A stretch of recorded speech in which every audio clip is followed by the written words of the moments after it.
મેઘરજમાં મોડી રાત્રે વાવાઝોડું ભારે પવન ફૂંકાતા કેરીના પાકને વ્યાપક અસર. આંબાવાડીમાં મોટા ભાગની કેરીઓ ખરી પડી હતી. ખેડૂતને કેરીમાંથી ઉપજ મળવાની આશા પર પાણી ફરી વળ્યા છે.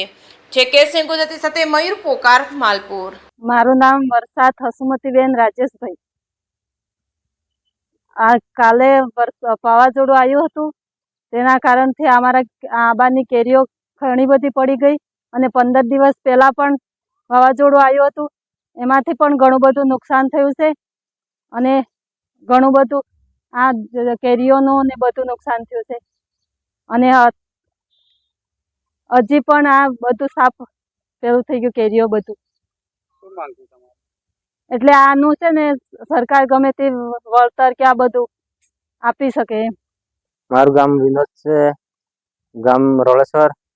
બધી આ કેરીઓ બધી આમ ને આમ થઈ જાય તો અમારે શું કરવાનું? 50% પહેલા કરી ગઈ, 50% એમ નહીં કરી, બધી આ પાકો આવી ગઈ તો અમારે નુકસાન બહુ જ થાય છે.